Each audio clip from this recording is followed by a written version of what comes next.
There are 5 things about your BMW that most owners never learn until they're standing in a dealership service bay looking at a repair bill with 4 figures on it. I'm not talking about obscure trivia. I'm talking about daily habits, the way you drive it, the way you fuel it, the way you shut it off, that quietly decide whether your engine sees 100,000 miles or 250,000 miles. I've spent years pulling these cars apart, talking to techs who see the same failures walk through the door again and again, and I keep finding the same thing. The cars that fail early almost never fail because of some tragic manufacturing defect. They fail because of small, repeated habits that seemed harmless at the time. So if you own a BMW 3 Series, 5 Series, X3, X5, doesn't matter which chassis, doesn't matter if it's got the N54, the N55, the B58, or anything in between, these 5 things apply to you.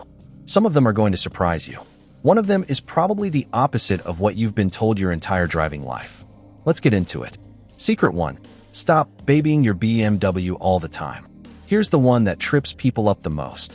Most BMW owners think babying the engine is what keeps it alive. Short trips, gentle acceleration, never pushing past 3,000 RPM, treating the throttle like it's made of glass. It feels responsible. It feels protective. It's actually one of the worst habits you can fall into with a modern BMW. The issue isn't that gentle driving is bad in itself.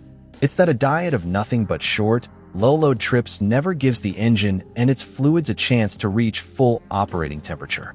A cold or lukewarm engine doesn't burn fuel as completely, doesn't circulate oil the way it's designed to, and lets moisture and unburned fuel linger in places they shouldn't, like the crankcase and the exhaust. Do that trip after trip, week after week, and you're building a pattern that works against the engine rather than for it. A BMW that gets an occasional real highway run, one that lets the engine sit at higher RPM and full operating temperature for a sustained stretch, breaks that pattern. It's not that spirited driving scrubs anything clean by itself, and it's not a substitute for proper maintenance like scheduled intake valve cleaning on direct injection engines, which BMW does recommend at certain mileage intervals regardless of how you drive. But consistently reaching and holding full operating temperature helps reduce the conditions that promote carbon buildup and moisture accumulation in the first place, and it keeps oil moving properly through the turbo instead of sitting cool and sluggish in the passages.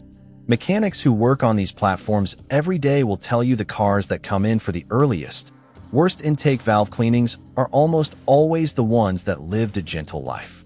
Short commute, light throttle, never got hot. The cars that got a real highway stretch now and then tend to need that service later, sometimes tens of thousands of miles later. That doesn't mean redline it everywhere or treat every drive like a track day. It means don't be afraid to actually use the car once in a while. A weekly stretch of sustained highway driving, letting the engine fully warm up and stay there, does more good than harm. Think of it less as a performance habit and more as giving the engine the operating conditions it was actually designed around.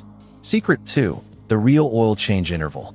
This is the one that costs people the most money, and it's not close. BMW's official recommendation, through the condition-based service system, will often tell you you're good for 10,000 miles, sometimes stretching toward 15,000 between oil changes. Technically, that's within spec for the oil BMW specifies. Technically, the car will run fine on that schedule for a while, but technically fine. And what keeps a turbocharged engine alive to 200,000 miles are 2 different standards. Turbocharged engines run hotter than naturally aspirated ones. The turbo itself spins at extremely high speed and relies on that oil not just for lubrication but for cooling. Direct injection engines also tend to see more fuel dilution in the oil than older port-injected engines did, meaning the oil gets thinner and less protective faster than the mileage on the sticker would suggest. Stretch that oil to 10,000 or 15,000 miles and you're asking degraded, diluted oil to protect a turbocharger spinning north of 100,000 RPM under real heat. That's how you get premature turbo wear, and it's how you get sludge building up in places you really don't want it. The number that actually lines up with what long-term BMW owners and independent techs do, regardless of what the maintenance computer says, is 5,000 to 7,500 miles. If you tow, if you do a lot of short trips that never let the engine fully warm up, if you live somewhere with real winters or real heat, stay on the lower end of that range. If you do mostly highway miles, you can lean toward the upper end.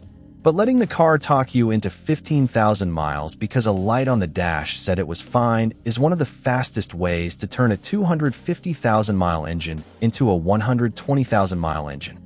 Use a full synthetic oil that meets BMW's LL01 or LL04 specification, depending on your engine, and don't let cost be the reason you stretch the interval. An extra oil change or two a year is nothing compared to a turbo replacement. And while we're talking about protecting a BMW long-term, this is exactly the kind of thing that's covered start to finish in the complete BMW Longevity Bible. The maintenance intervals, the fluids, the habits, all in one place if you want the full picture instead of piecing it together video by video. Secret 3. Turbo cool down, when to idle and when to shut off. Most owners treat every shutdown the same way. Park, turn the key, walk away. But your engine doesn't experience every drive the same way, and treating them identically is quietly wearing down parts that are expensive to replace. If you've just done a short, gentle drive around town, nothing above moderate speed, no real load on the engine, you can shut it off right away. There's no meaningful heat built up in the turbo that needs to be dealt with. No harm done.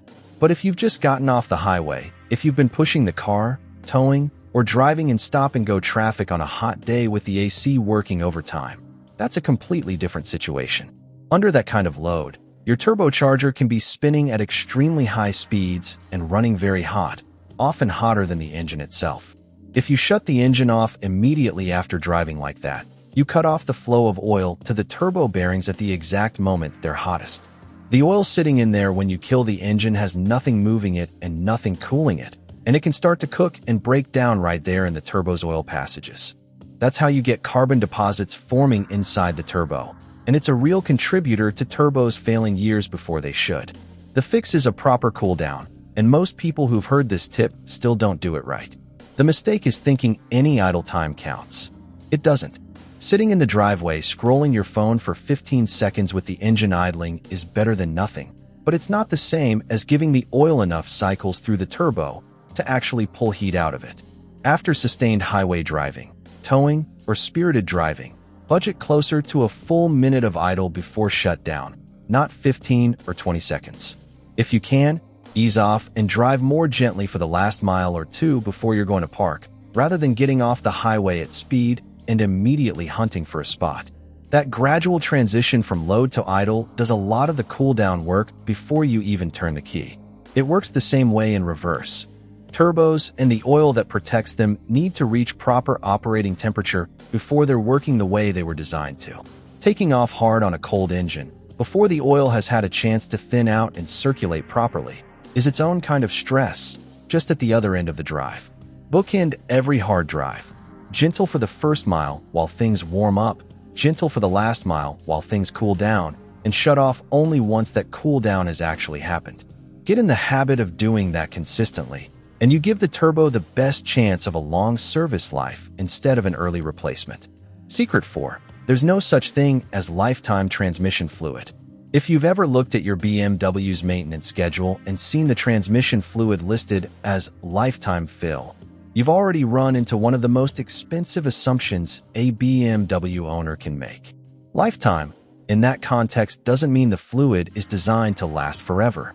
It means it's designed to last the length of the manufacturer's warranty period and testing cycle, which is a very different thing from the length of time you're actually planning to own the car. Automatic transmission fluid breaks down under heat and used just like engine oil does. It oxidizes, it loses its friction properties, and the additives that protect the clutch packs and internal components inside a modern automatic transmission gradually wear out. On a transmission that's never serviced, that degraded fluid keeps circulating through some of the most precision-fit components in the entire car. The real-world consequence shows up as rough or delayed shifting, harsh engagement between gears, and in the worst cases, internal damage that turns a fluid and filter service into a full transmission rebuild or replacement. That's a repair that can run into the thousands of dollars on a component that a simple, comparatively inexpensive service could have protected for the life of the car. The interval that actually protects these transmissions, according to independent transmission specialists who work on them every day rather than the lifetime label on the sticker, is roughly every 60,000 to 80,000 miles. That's a fluid and filter service, using the correct BMW specified fluid for your specific transmission, not a generic universal ATF. If your BMW is well past that mileage and has never had it done, this is one of the highest value, lowest cost things you can do to protect a car that would otherwise be looking at a repair bill in the thousands. Secret 5. Where you buy fuel matters more than you think. This is the one owners dismiss the fastest, and it's costing people injector replacements they never saw coming. Not all gas stations are held to the same standard when it comes to fuel additives. Top-tier certified gasoline includes a higher concentration of detergent additives specifically designed to keep injectors and intake valves clean. Non-top-tier fuel can meet the bare minimum legal requirement and nothing more, which over time allows deposits to build up in the fuel system, particularly around the injectors on direct injection engines, where any buildup directly affects the fine spray pattern the injector is designed to produce. On a direct injection BMW, that spray pattern isn't a minor detail. Injectors are pulsing fuel directly into the cylinder in a very precise pattern, and when deposits start to interfere with that pattern, you get uneven combustion, rough idle, reduced fuel economy, and in worst cases, injector damage that means replacing the whole unit rather than just cleaning it. That's not a cheap repair, and it's one that's almost entirely avoidable just by paying attention to where you fill up. There's also the contamination angle. Stations with low turnover, older underground tanks, or inconsistent maintenance are more likely to have water intrusion or sediment sitting at the bottom of their tanks. And that's exactly the kind of debris that ends up in your fuel filter and eventually your injectors if it's bad enough.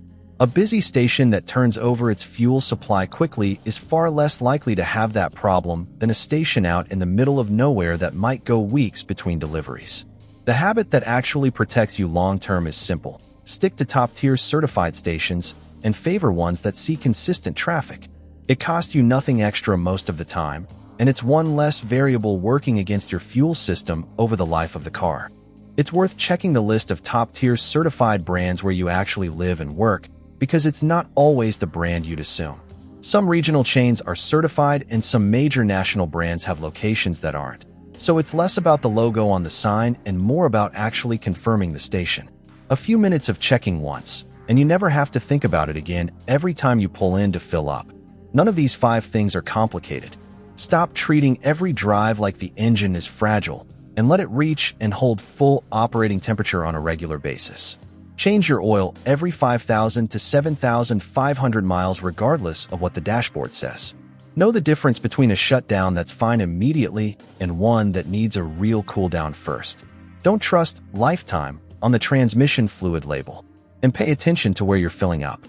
Any one of these on its own probably won't kill your engine or your transmission, but ignore all 5 for long enough, and you end up exactly where so many BMW owners end up, replacing a turbo, an injector, or a transmission at 90,000 or 100,000 miles on a car that should have had another 150,000 left in it.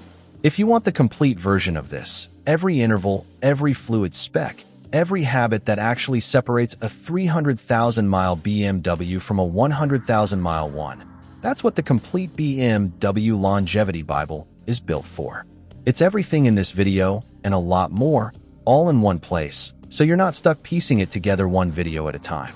There's a real difference between owning a BMW and actually understanding one, and that difference almost never shows up in the first few years. It shows up at 80,000 miles, at 120,000 miles, at the point where the cars that were driven and maintained with these 5 things in mind are still tight and strong, and the ones that weren't are already racking up repair bills. The car doesn't care how much you paid for it or how nice it looks in the driveway. It responds to habits, the same 5 habits, repeated over years, and that's really the whole secret. There isn't some hidden trick the dealership doesn't want you to know. It's just consistency applied to the right things for as long as you own the car.